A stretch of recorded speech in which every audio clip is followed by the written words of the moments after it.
What's going on, guys? Welcome back to WWE Network and Chill, where I, Graham G.S. Matthews, break down all the original content I watch on the WWE Network. And today we're talking the latest episode of Uncool with Alexa Bliss, featuring comedian Nikki Glaser. So I had personally never heard of Nikki before. Not Nikki Cross. Nikki Cross was already on the show before. This is a different Nikki. I had never heard of her before. Maybe I've seen some video, I don't think she's done any acting. I said videos, but I meant to say movies or shows or whatever that she's done. But I believe she's just a stand-up comedian, or at least that she was. I had never heard of her before, but I thought this was one of the best episodes they've done yet. And I think it's going to resonate differently for different people. They talk a lot about eating disorders and stuff like that, so I think there's a lot of stuff they talked about on this episode that a lot of people can relate to, guys and girls alike. So I thought this was a great episode. It is one of the longer ones at 53 minutes, but it didn't really feel that way because they covered a lot of ground. It wasn't like, oh, they're talking about fashion like the fucking Bella Twins did. I don't know, the Bella Twins episode I don't really give a shit about. But at this, I thought, not every episode is going to be as serious as this one, but I thought it covered a lot more ground, and there was just a lot more to learn from on this episode, and more to be entertained by. Not by that stuff specifically, but by other stuff they talked about. So they talk about their own home studios to kick it off, and how Nikki, she kind of went through this weird post-high school, pre-college period where she was going through a rough time. I mean, she graduated high school, I believe, in 2002. Her senior year, I think, was when 9/11 happened. She mentioned that. And she missed high school as soon as she graduated because she was in and out of the hospital at that point. She never really had an actual college experience due to being in the hospital a lot. Due to a eating disorder at that point.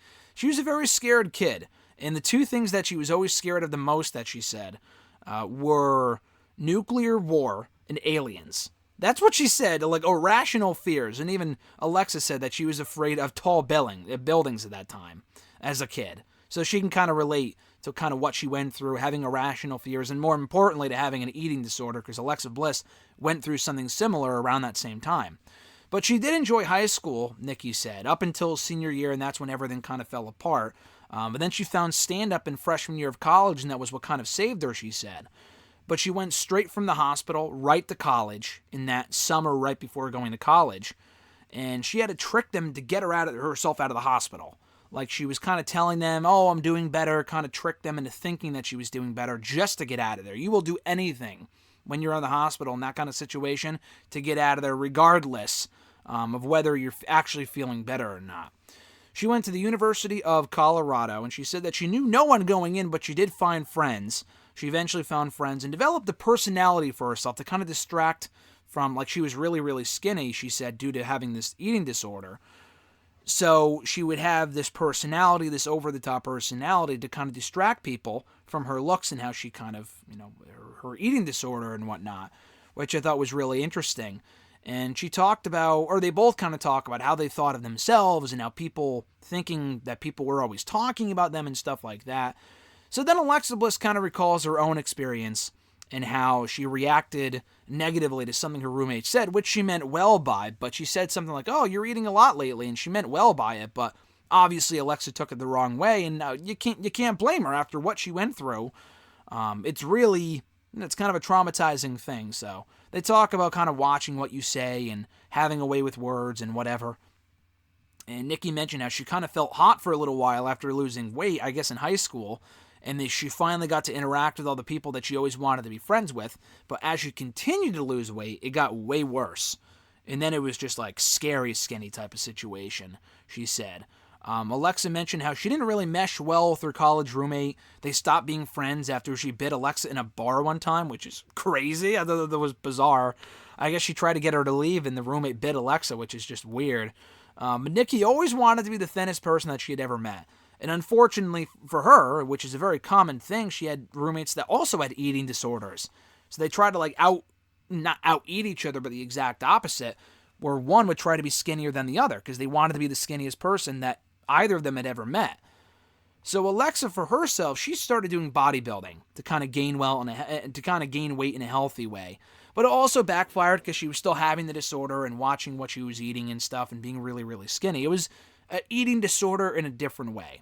And when she tried out for WWE, she was hurting herself on some of the spots because she was really small and skinny. And one of the WWE coaches even told her, I'm not sure who it would have been, maybe Sarah Amato, told her, listen, you got to put on some weight. And I promise you, if you were putting on too much weight, I would tell you. Don't worry about that. But you got to stop hurting yourself.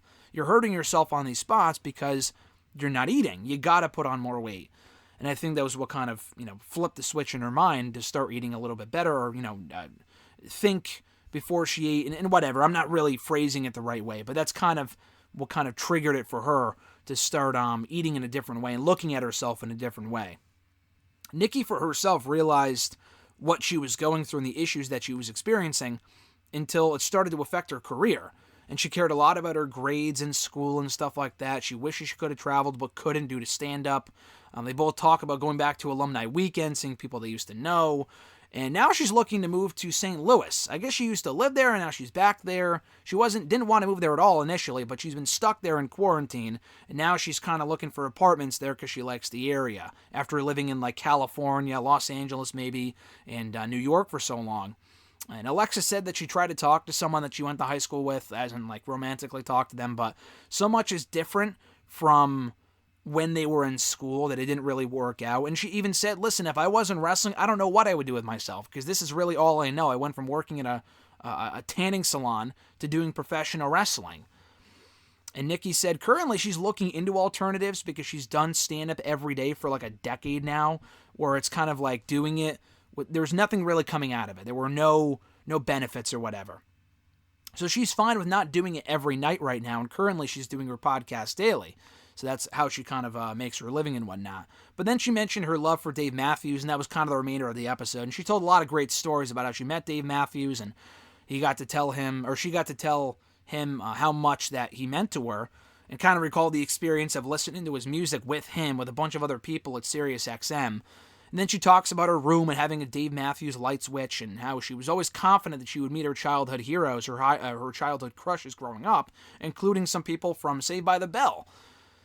So, she got to listen to music with Dave Matthews, albeit with other people, but it was still a surreal experience for her. And Alexa kind of went through something similar when she eventually met Lance Bass and Taylor Hanson, and how she was kind of at a loss for words. And obviously both have since been on the podcast, and she came across well on both of those shows, and she wasn't fangirling out. She wasn't marking out there. But, she talked about those stories, and Nikki said it's a lot of work doing the roasts, and now she would tell her younger self to start meditating, because that's how you're going to start, that's how you're going to keep your composure during this quarantine come 2020. But yeah, I thought this was a great episode. Again, I covered a lot there in a very short span of time, but it was like a 53-minute episode, and it was very good, so definitely check it out. They have very good chemistry, a lot of similar experiences, a lot of similar stories, and Nikki's just awesome. She's a very likable person, very funny, and has a lot of great advice and a lot of great stories to boot. So check out this episode of Uncool with Alexa Bliss, featuring comedian Nikki Glaser, right now on the WWE Network, as well as on the WWE YouTube channel. Be sure to check out my other reviews of the show in the description box down below. Like this video, drop a comment, share the video, and subscribe to the channel for more daily content. Hit that bell button as well to be notified every time a new video goes up. Have a great one, guys. I'm Graham G.S. Matthews, and I'll catch your ass down the road.